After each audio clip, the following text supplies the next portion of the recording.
Opponents ready? Tim ready? Yes. All three judges. As an off-time round match, it's overdue than like the 3 reasons Tim gave in rebuttal, like how you gave.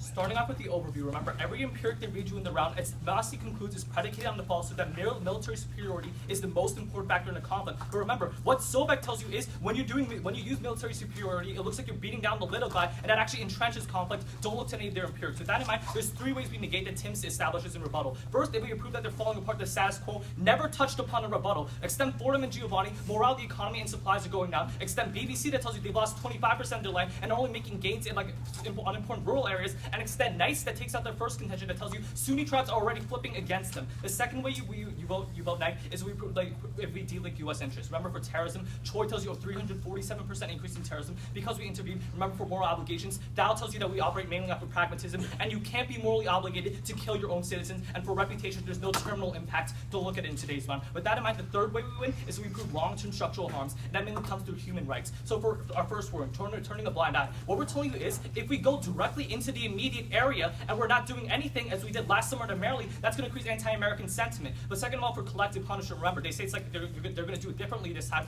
That collective punishment came from urban fighting, which we're obviously going to do if you vote ACT in today's round. And third of all, this is most important, they completely drop Paxton that tells you that when you intervene in an area, you institutionalize corruption within the government. This is the closest impact to like the long-term structural changes, which creates a 103% increase in extrajudicial killings, a 70% increase in torture. Then remember, when it comes to Shia militias, their evidence says that they're boasting, but it doesn't say that they're actually going to back down. Look to the Huffington Post that says the Shia militias are actually going to fight us. When it comes to the Sunni awakening, remember, it's not unique. Knight says that they're already flipping right now. The Department of Defense tells you that it's not topical because combat advisors are not ground troops. And remember, one, they're not going to trust us. We then established stability last time. And second of all, Newsweek says that they think we're cooperating with Iran, so you can't look to that. When it comes to genocide, remember, turn refugees because they're actually going to retaliate against ISIS. They give you no reason why they're not going to retaliate against the United States. Obviously, if you're displaced by ISIS, you're going to retaliate against ISIS. And it extends so back that tells you that this military superiority is not going to work. It's going to entrench the conflict. Thank you. Okay, so what we can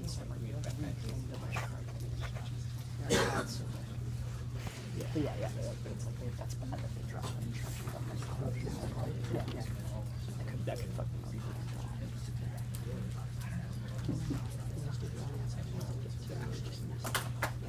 No, I don't think it's anything. Yeah. What? I know they did that. Okay? But this guy. They say that ISIS is collapsing in the status quo, but one, we can't wait for later, because while they're collapsing, they're committing a genocide. We need to act now. Second, Zach Moshev of Vox tells you that what we've taken over in the status quo is just the low-hanging fruit. But that means if we ever want a meaningful defeat of ISIS, we need to intervene. The fact that they're shrinking the status quo is insufficient justification to avoid intervention. That said, the first reason you vote for the pro is preventing atrocities. The Migration Policy Research Institute says there is a genocide going right now. The Yazidis are at risk of being wiped off the face of the earth. They read you say that we do not have moral obligation because nations don't act morally. They don't act right now, but we tell you that they ought to act. Melanie says it's a perfect duty and it's an enforceable obligation. It's best interest to act in a moral way. They say that the transatlantic refugees doesn't lead to attack the United States. We tell you it creates a hostile environment that enables other groups to rise. The example would be Afghanistan in the 90s, the failed state enabled environment that led to 9/11. They read you a bunch of studies that talk about things. First, choices, but the problem with the Troy evidence is it says if you do specific counterterrorism operations, it decreases violence. Then we use Neumeyer, doesn't have causality. We do Lyle is contingent on being an occupation, and Reagan assumes that there's interveners on both sides. None of their studies make any sense. Now what we tell you is first, the solvency comes from Western, which says when you use American forces, it forces ISIS to use resources to defend themselves and less on massacring civilians, which is the warrant for Crane, which is a 17% reduction in killing. We outweigh in a couple ways. First, we tell you prevent a failed state with what we tell you from Piazza is a 10 to 15-fold increase in terrorism. Second, they're telling you that our soft power is contingent on stopping human rights abuses. Stopping a genocide is the best way to do this. And third is our moral obligation that is a priori to their case. Now let's go into their own case. They talk a lot about Shia militias. Recognize, first, in the negative world, there are no checks on the militias. That means the human rights abuses occur. In contrast, in the affirmative world, we get the leverage to rein them in. The example is the airstrikes give us enough leverage to get the militias out of Anbar. We use ground troops, we can get them out of the entire country. We tell you that's enough to rein them in. They talk about a lot of human rights abuses. Recognize those are contingent on the same tactics we used during the Iraq War. We are not advocating, nor is Obama advocating, a re-invasion of Iraq. That does not occur. They talk about corruption, but corruption only occurs because the Iraqi politicians can justify in the name of protecting security. We solve for security, we solve for corruption. And for all these reasons, we negate.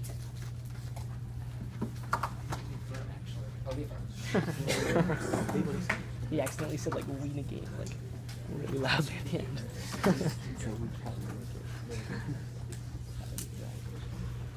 That was good though. I don't know if like the like very short vein analysis at the end about why they're that way. So for the selection bias that you put at the top of our case, like, would you say that like for like most of these like unstable states that you see like are subject to the selection bias, is most of like the fighting like within the country or like anti-American? Sorry, I Like- just can't really hear. Okay, yeah. So like when it comes to like the selection bias, and you say that like these like unstable countries like inherently have more terrorism, is most of that terrorism like focused within the country or is it anti-American? Piazza says transnational, so that would include anti-American and anti-white. Wait. Transnational terrorism just means it crosses borders, right? Yes, right. Why does that inherently mean it's going to go after the United States? Because what we look just recent history, right? We didn't invade Afghanistan. We still saw Taliban helped shelter Al Qaeda, right? Just look to recent history. Transnational normally means Wait. anti-Western. You need to prove why they would, like these people who are being displaced by ISIS would blame the United States for their actions. This is based on like a misunderstanding here, which I think is where the confusion is arising. We're not saying the refugees are the ones who are causing the terrorism. Refugees generally aren't the terrorists. What happens is that the refugees destabilize the host state, and that's where the terrorism arises. And it creates an environment. For example, in Afghanistan, the failed state. What happened in the 90s is that created an environment where Al Qaeda could get in a foothold, and they launched attacks. Failed states have no security apparatus, which allows anti-American groups to set up a for the terminal impact, the Piazza card, is he referring specifically to anti-American terrorism or just general transnational terrorism in the United States is the global How much of hegemon. that transnational Wait, one just second. because we're the One hegemon second. doesn't mean they automatically No. attack us. No. As the global, we have a more obligation to enforce the global security. If not 100% of it, even if 100% of attacks are not aimed at the United States, we have an obligation to, in order to prevent the destruction of the global system, to curb from increases in transnational terrorism, because the United States kind of benefits from the current international system. No, you need to like bring that back to the United States beyond just the world is Our harder than the power United and States is part prestige of is the world. contingent on a stable global order, and that transnational terrorism threatens that stable global order. Wait, like how much? Wait. So how much is like transnational terrorism threatening this like global world order? Because there have been safe havens before, right? Yes, and they threatened our influence. Just as the safe haven in Afghanistan definitely harmed the United States when they sheltered Al Qaeda. Wait, like let's talk about this, right? Wait, in your first contention, you said like if we could flip the tribes, they would like be able to fix like the Shia militias and all the problems you talked about, right? Yeah. Yeah. Cool. All right, do you have a question? Sure. Okay, so I'd like to ask you about something you keep bringing up right now, right? So when you tell us that in response to a couple things we're saying, you're telling us Troy, right? Increase in terrorism. Yeah. And cause result of interventions. What does he say about counterterrorism operations? First of all, the choice study we read is more recent. I'm pretty sure the counterterrorism operation comes from like I think it's 2011. Yeah, the study you're about to read. What does Troy say though about counterterrorism, even your more recent one? Even the more recent one, it says that a pro-government troop intervention increases suicide terrorism by So 30%. Troy says So nation building does fail. Our question That is, isn't about nation what about building, it's just about a counterterrorism? troop deployment. What about General counterterrorism specifically? The point is, I would general say that we have 9 seconds. Yep. Sorry.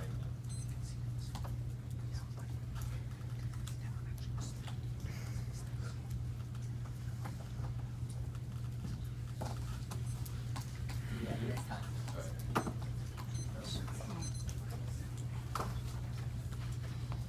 All right. Tony's ready? Yeah. Oliver? Yep. All 3 judges? Roadmap, just the 3 ways to negate them. The first way you negate is that if ISIS is weakening right now because it means that we shouldn't intervene in the status quo, we should intervene when they're weaker. He just responds by saying, oh, we need to go in and stop the atrocity right now. What we're saying is that we have a higher probability of actually stopping that atrocity if we go in later, if we prove that ISIS is weakening. And we clean extend those cards. The first is Fordham and Giovanni, who tells you that they are internally failing, their economies falling apart, and BBC tells you that they're losing 25% of their land. But the biggest one that they drop, and what he says in Grand Crossfire, is that the Sunni tribes can fix back all the problems that they describe. But they drop Knights, who tells you that the Sunni tribes are flipping in the status quo and fighting ISIS. That means that they themselves admit that the status quo is solving back their impacts. The second way you can negate is that they lose the threat to the United States. Remember Troy, a pro-government troop intervention increases the amount of terrorism by 347% because the internal there is stability. They try and extend this moral obligation argument on their second contention, but remember, 1, states act pragmatically according to Morgenthau, and second of all, they can be obligated to kill their own citizens by sending them into a conflict. Don't weigh this idea of moral obligation. But then they talk about refugees, but remember, they will retaliate against ISIS. They just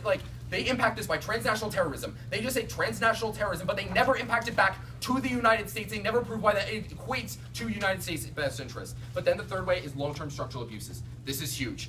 Throughout this entire round, and don't let them respond to a final focus, they drop Pexin, who tells you that we institutionalize human rights abuses within the Iraqi government by giving them all this power, by giving them this intervention. That means that when we tell you, I told you at the top of my rebuttal, that you want to look to the long-term structural harms, structurally changing Iraq to be more abusive to its people is the type of thing that's going to increase terrorism, according to Piazza. This is huge. Only the human rights abuses that we commit are the ones that actually cause human retaliation against the United States. When we turn a blind eye, they retaliate. When we're not in the region, they won't. When we actually cause their government to be more abusive, they retaliate. When we aren't the one doing it, they won't. That's why we're the ones linking to an increase in terrorism in the long term. But remember, their entire solvency is predicated on the idea that military capability is what actually causes a decrease in terrorism. But Sobek tells you that that isn't true because Masi tells you that you need troop legitimacy. Okay, we'll be taking we use 44, which is a minute 16 a minute. We'll be taking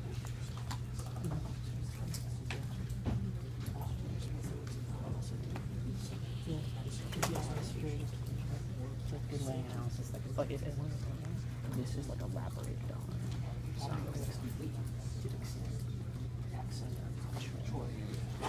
that's choice potentially. He covered that. The bigger problem is, they try to say that just as a later choice of the Iceland counter-terror operations, which actually becomes I think they're trying to say that this is from a later study. I don't know if that's true. But in the study, I know that the Troy that we have and that we use on this topic, she at the end finds that actually when you're talking about specifically counter-terror operations, you reduce terror. That's that's a card they would have to call at the end to figure out. Because that is especially because there's an agreement that we're looking into transnational terrorism, and even if you give them that is the line to U.S. interest, Troy becomes really problematic.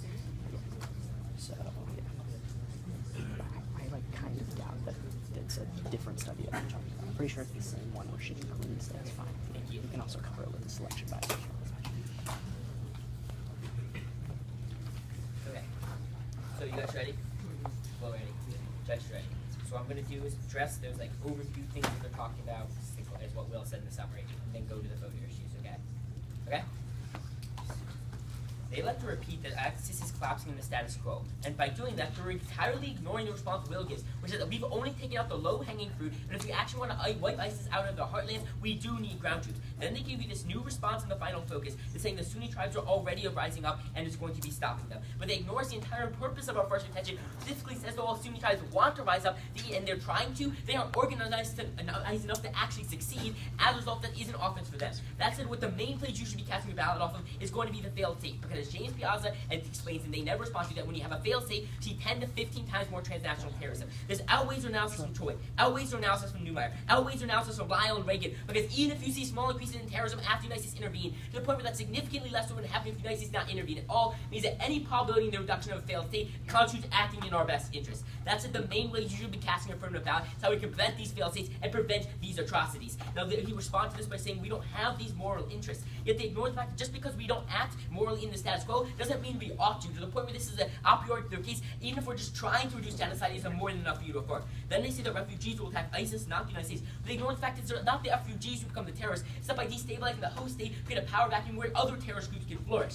Then they say that military power does not equal success. But as Will points out, that's only the gun analysis. And they drop the Crane analysis. So when you directly conflict the perpetrator, you reduce anti-civilian killings by 17%. And Western, who's the most important, who says that we don't even need to completely succeed. But just by targeting the ISIS, they can no longer focus on killing civilians, and thus we stop this genocide. The reason why this outweighs all their analysis is, one, it outweighs their Pexin analysis and corruption, because as Will points out, the only reason why Iraq can get away with it because they justify as it the way to stop terror, and we're solving for terrorism. This outweighs their analysis, all their increased terrorism analysis, to the point where we're stopping a failed state. This outweighs all analysis to the point where it's the strongest link to the United States' interest. It's not only does transnational terrorism harm the United States, it also harms the very world order that ensures our hegemony and our power. Because by preventing a failed state comes only with an affirmative ballot. We urge you to affirm. Thank you.